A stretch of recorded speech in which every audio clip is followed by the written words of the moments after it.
Pocos objetos sacros son a la vez tan venerados y discutidos como la sindone. La sindone es la sábana santa de Turín, un santo sudario que se venera en una capilla construida a ese efecto a finales del siglo XVII en el Duomo de Turín, en el norte de Italia, en la Catedral de Turín. No es el único santo sudario que existe o que ha existido. Se han catalogado muchísimos, varias decenas, más de 40, que han ido apareciendo y desapareciendo en distintos lugares de Europa a lo largo de los siglos. Hay o ha habido santos sudarios completos o parciales en Alemania, en Francia, en Bélgica, en España y en prácticamente todos los países de la cristiandad occidental, la cristiandad latina. El más famoso de todos es el de Turín. Se trata de un lienzo de lino de 1,1 metros de ancho por 4,3 metros de largo. En principio nada especial. De un primer vistazo parece un pedazo de tela, muy antiguo y poco más.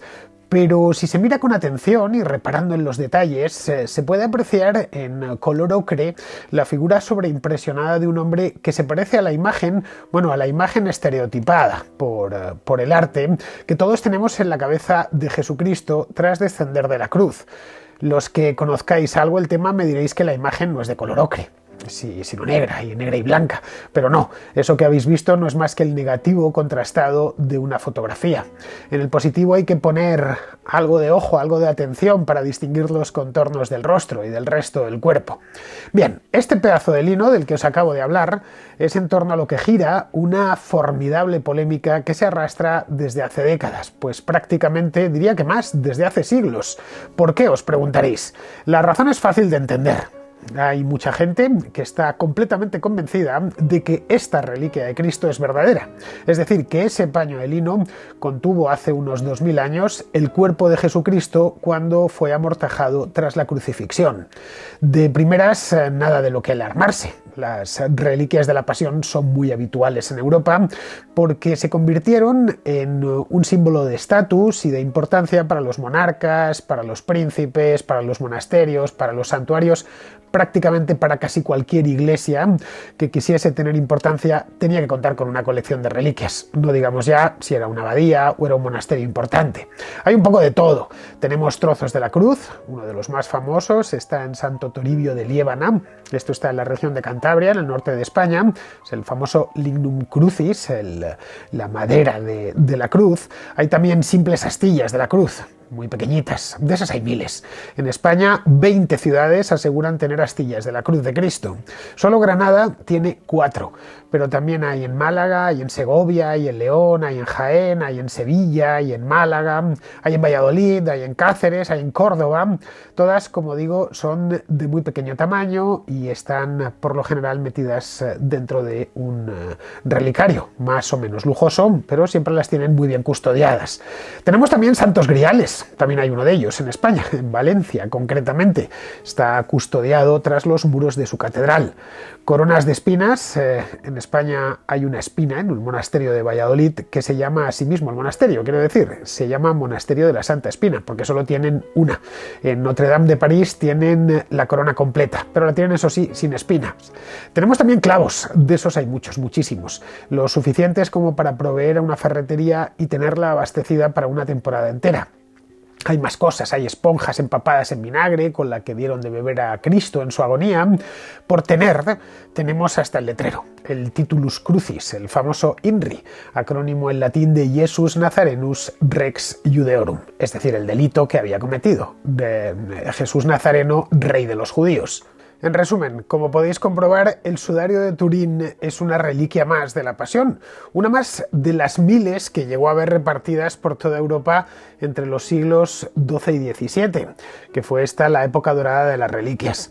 ¿Qué tiene de especial, por lo tanto, el sudario de Turín, al que se conoce directamente como sábana santa? Pues así de entrada, nada, aparte de su tradición y la devoción que le acompaña. Pero la tradición y la devoción, en principio y en final, no son prueba de autenticidad alguna. Es decir, no prueban per se que esa tela tocase alguna vez el cuerpo de Cristo. Que tenga devoción no significa nada, o no significa nada desde el punto de vista material, que tenga tradición tampoco. Así que lo primero que habría que preguntarse aquí es cuándo aparece en la historia por primera vez. esta sindone, esta sábana. Los defensores de la autenticidad de la sábana santa han conseguido hilar una cronología muy precisa, que parte en el Monte Calvario de Jerusalén en el siglo I y termina en Turín a finales del siglo XVI, en el año 1578 concretamente. Desde entonces no se ha movido de allí. Durante siglos perteneció a la Casa de Saboya y desde el año 1983 es propiedad del Estado Vaticano. Bien, sabemos dónde ha terminado y a quién ha ido perteneciendo, pero ¿cuándo se menciona por primera vez? Eso también lo sabemos. Fue en el año 1389, gracias a una carta que Pierre d'Arcis, el obispo de Troyes, en el norte de Francia, le envió al Papa Clemente VII de Aviñón. El prelado le informaba que en el pueblo de Lirey, perteneciente a su diócesis, había una colegiata en la que se veneraba un santo sudario muy completo. El obispo andaba escamado, no informaba al Papa Clemente VII para informarle que tenían una sábana santa ni que tenían una reliquia auténtica, sino por todo lo contrario, y así se lo hizo ver al Papa. A ver, no es que el obispo Pierre d'Arcis fuese un descreído, ni mucho menos, es que en la Sagrada Escritura no hay referencia alguna a este objeto, a la sábana, vamos. Por el Evangelio sabemos de los clavos, de la esponja, del letrerito encima de la cruz, pero en ningún momento se habla de un sudario de grandes dimensiones en el que quedase impreso el cuerpo de Cristo. Así que lo que hizo Pierre d'Arcis, lo que hizo el obispo, fue denunciar el caso y le dijo al Papa que el deán de esa colegiata estaba sacando dinero a los fieles, utilizando un sudario que seguramente era falso. El propio obispo hizo una investigación por su cuenta y concluyó, y esto es textual de la investigación de este obispo, de Pierre d'Arcis, concluyó que, y literal ya digo, después de haber desplegado una gran diligencia en la investigación, descubrí el fraude y como dicho lienzo había sido astutamente pintado, o sea, que era una obra debida al talento del hombre y en absoluto milagrosamente forjada u otorgada por la gracia divina, pues por eso mismo desconfiaba. Estas cosas sucedían en el siglo XIV, no era ni muchísimo menos algo anormal. Había tal demanda de reliquias en Europa que eran muchos los artesanos que se dedicaban a su fabricación y muchos más los buhoneros que las vendían de pueblo en pueblo, de parroquia en parroquia, de monasterio en monasterio, de palacio en palacio. Siempre había clientes en aquella época dispuestos a aflojar la bolsa por hacerse con una reliquia. Algunas además, si eran buenas o grandes o muy completas, alcanzaban precios muy altos. Pero las iglesias no tardaban en recuperar la inversión porque los fieles acudían más a los templos con reliquias, dejaban mayores donativos y así la iglesia o el monasterio en cuestión podían atraer más fieles, organizar peregrinaciones y crecer, que es de lo que se trataba. En el caso de los aristócratas o los reyes, querían hacer ver a los embajadores extranjeros o a otros monarcas que ellos eran realmente poderosos porque tenían una colección de reliquias muy rica. Los fieles además adoraban las reliquias, les volvían locos porque creían que estos objetos poseían poderes mágicos, al haber pertenecido a Cristo, a la Virgen o a algún santo. Muchos estaban persuadidos de que podían sanar la reliquia en cuestión en caso de enfermedad o que podían servir de ayuda para ganar al enemigo en una batalla. Esto apelaba directamente a la mentalidad de los aristócratas de la época y de los reyes de la época. Para custodiar estas reliquias se encargaban relicarios en oro o en plata con muchísima ornamentación, lo que hacía que el precio y la admiración por la reliquia creciesen aún más. La Santa Capilla de París, por ejemplo, es de hecho un relicario gigante. Luis IX la mandó construir para depositar en su interior una colección completa de reliquias de la Pasión, que le había comprado a Balduino de Bizancio. La más importante de todas era la corona de espinas, de la que os hablaba antes. No es casualidad que Luis IX fuese canonizado unos años después de morir. Se le conoce como Luis el Santo o como el Rey Santo.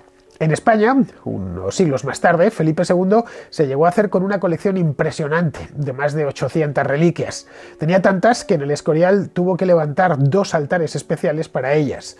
Encargó también unos relicarios a Juan de Arfe, un orfebre vallisoletano, un tipo muy habilidoso, que hizo muchas custodias por toda España, custodias y relicarios, precisamente, entre otras cosas, para reliquias.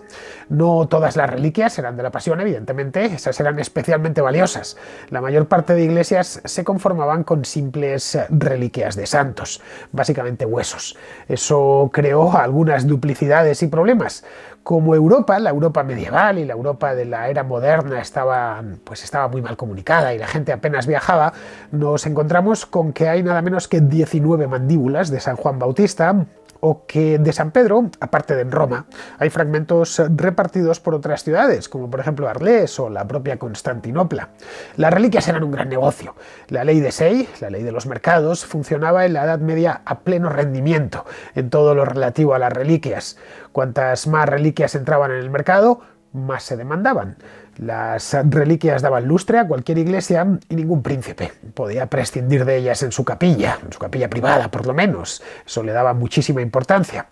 Con Jesucristo no podía haber huesos, porque eso contradecía la Escritura. Cristo había ascendido en cuerpo y alma a los cielos, por lo que todo lo que dejó abajo fueron los restos de los que se había deshecho en vida. Restos tales como pelo, uñas y el prepucio, de cuando le circuncidaron al poco de nacer. Jesús, recordemos, era judío y como tal hubo de ser circuncidado después de su nacimiento.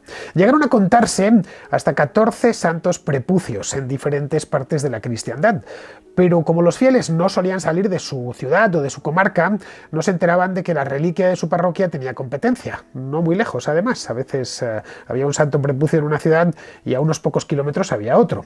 Aparte de restos corporales, Jesús también dejó prendas de tela, como la última túnica que vistió, la Santa Túnica, la que se sortearon los soldados romanos antes de atarle a la columna, o la mortaja en la que envolvieron su cuerpo tras morir en la cruz. Las reliquias, llamémoslas textiles, tenían muchas ventajas, bastantes de hecho. Eran más fáciles de fabricar, y luego además se podían partir en varios trozos y así aumentar la ganancia. Se podían recortar con una tijera. Los sudarios tenían muy buena acogida en aquella época, porque aunque no habían formado parte del cuerpo de Cristo, como por ejemplo el pelo o las uñas, o como el santo prepucio, sin irnos muy lejos, sí que habían estado en contacto con él, además en un momento crucial, como la Pasión. Llegó a haber 40 santos sudarios, como os decía antes, repartidos por toda Europa en el momento álgido del culto a las reliquias. Los obispos y los sacerdotes medianamente ilustrados lo sabían, y cuando ya en el siglo XIX, con la llegada del ferrocarril a Europa, empezó a moverse la gente con gran rapidez por todo el continente europeo, pues muchos de ellos se limitaron a mantener las reliquias en los templos, dentro de sus relicarios, por mera tradición, pero en ningún momento afirmaban que aquello evidentemente fuese auténtico. Es más, los primeros en plantearse de dónde preguntarse de dónde venía realmente la sábana santa de Turín fueron los propios sacerdotes. En el año 1877, un cura de la diócesis de Troyes, llamado Charles Lalor, publicó un artículo en la revista diocesana en el que hablaba de la sindone turinesa, ya entonces muy popular, porque siglos antes había estado en la colegiata de Lirey, que pertenecía a esa misma diócesis. Lalor descubrió, tirando de archivo, que la sábana santa salió de Lirey y pasó a manos de Geoffroy de Charny, cuya familia la retuvo durante medio siglo hasta que la vendió a Luis de Saboya, que se la llevó a Chambéry. Los canónigos de Lirey le pusieron un pleito, pero los Saboya se las arreglaron para quedarse con ella y pasearla por Francia y por todo el norte de Italia de ostensión en ostensión pública. La tela tenía mucha devoción y los fieles peregrinaban para contemplarla, dejando a su paso el cepillo de la iglesia a rebosar. Fue en esta época cuando el sudario resultó dañado por un incendio. Una gota de plata fundida del relicario atravesó el lienzo, que se encontraba doblado en 48 pliegues dentro de un arcón, dejando las marcas triangulares que recorren la tela de arriba abajo. Unos años más tarde recaló en Turín, que era la nueva capital del ducado de Saboya. Todo esto lo relató Lalor, ya digo, un sacerdote, en aquel artículo para concluir al final que probablemente se trataba de una falsificación realizada en el norte de Francia hacia el año 1350, es decir, justo en la mitad del siglo XIV, un periodo máximo de las reliquias.